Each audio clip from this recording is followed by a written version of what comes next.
I bought this wicked 1980s style mud racing Jeep, and I figured to do a little bit of walk around video before it leaves the shop. This thing is straight out of 1985. It's got monster gumbo mudder tires on it that are absolutely massive and ridiculous. The lights up top, surprisingly, are actually off a Wrangler Sahara edition, same ones they used in Jurassic Park. So they're actually almost more valuable than the Jeep if they were in perfect condition. But there she is. It looks almost exactly like the Wild Willie RC car from back in the day with the huge tires and the roll cage, all that kind of stuff. I mean, all this is just totally 80s overload. You got the tubular rear bumper on it, the CJ5 style roll cage that goes to the front of the windshield. To get the lift on the Jeep, all they really did was added maybe an inch or inch and a quarter block, and then they flipped the springs on top of the axle. So there's really not much modification at all to lift it up. Still got the stock shackle on it. So really, if you ever wanted to reverse the Jeep, it would be pretty simple to do. Now, why would you even bother reversing it? Well, there's one really interesting factor that most people probably overlook if they didn't know, is you'll see that it's got tool slots on the side of the body. Now, these are basically leftover panels from World War II. So 1945 and early 1946 CJ2As had these panels, and this is a really early 46 Jeep. So the fact that the body has that is actually pretty rare. Then we go to the interior. Obviously, we got a lot more period correct modifications to the Jeep. We've got the old school radio and the box that goes with it, the hooker header sticker on it. I mean, you can't get any better than that.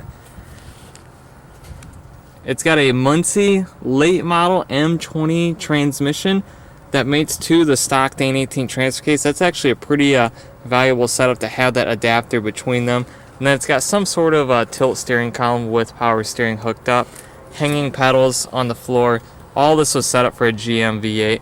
But you'll notice on the dashboard of this Jeep, all these screw holes right here. So the early style Jeeps had 3 plates on the dash rather than one long one. So you'd have a plate here, then a plate right here. Something to look out for on that early style Jeep. Now, is the tub easily restorable to bring it back to its former glory? There's so much Bondo, it's hard to say. Personally, I think the Jeep being in this condition and modified to the point that it is, I think it would almost be more sad to restore it back to original rather than just letting her rip as it is. I mean, you could put some floors in the thing pretty easy. Probably put some sort of green goop in the tires to keep them holding air. They'll hold air for about a day, except for this one. You can kind of hear it leaking on the camera, but the tread is absolutely wicked. We'll pop the hood here. And they've got it so the hood rests on top of those lights, which is probably why they're missing a few of the pieces on them. So on the inside, to get the GM V8 to fit, what they had to do was notch the firewall back pretty far. I'd say it's probably a foot, actually. I mean, that whole thing has been knocked in. Then they've got a master cylinder up here with the swing and pedal design. That's because the original Jeeps had the master cylinders down on the frame, and it's right where your headers would go into, so you got to put that up in the air. Looks like they've cut out the original radiator cross member and made another one that dropped down a lot further, and then used like a CJ5 style radiator that actually fits in there pretty nice. And I mentioned I had that tilt column steering wheel. Again, the stock steering box does not fit with the V8 style headers, so they've got a steering system that goes underneath the motor mount, extremely tight fit I'm sure, that goes to a power steering box on the front end. This is a Staganol steering style setup. Then they've got the drop pitman arm down below to go to a stock Dana 25 front axle. Now, the only modifications I can really see to this axle are they've got the huge brake conversion on this thing. I don't know if that's, 10 or 11 inch drum, but they are massive. Barely fit inside the wheel. But it looks good from the outside. Whereas if you go to the rear, the brakes don't even go past the hub, really. Here's a better look at that Muncie transmission. I believe these came out of cars back in the day, and they don't have a low enough gear ratio for rock crawling really, but for what this was built for, mud racing, worked pretty well, I would imagine. And then there's an adapter that goes to the stock Dana 18 transfer case, which those will hold a decent amount of power as long as you're nice to them. The frame actually is not in terrible condition. I would say you could probably romp on this thing pretty good without having to worry about the thing breaking in half on you. I mean, there's a little bit starting to form, but overall not nearly as bad as you'd expect judging by the floor of the Jeep. The JDM legend that is the Mazda RX-7 is finally back from Eccentric Motorsports. All the glory is hidden underneath the hood of the car.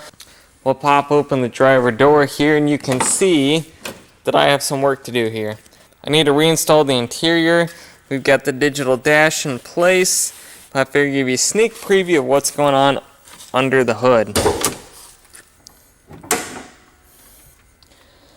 It is insane. There are very few words that can describe what we're looking at here, but I'm going to say that for another video.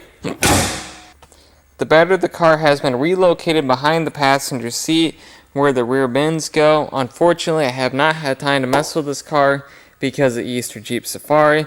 However, GoLu came in handy here. The problem with a modern computer system is that it creates a parasitic load, meaning that it is always drawing amperage and current out of your battery. And you'll notice this when you hook up your battery terminals. You put them on, you notice a little bit of a spark or an arc. That's you know that the moment the battery is connected, the computer system is drawing amperage.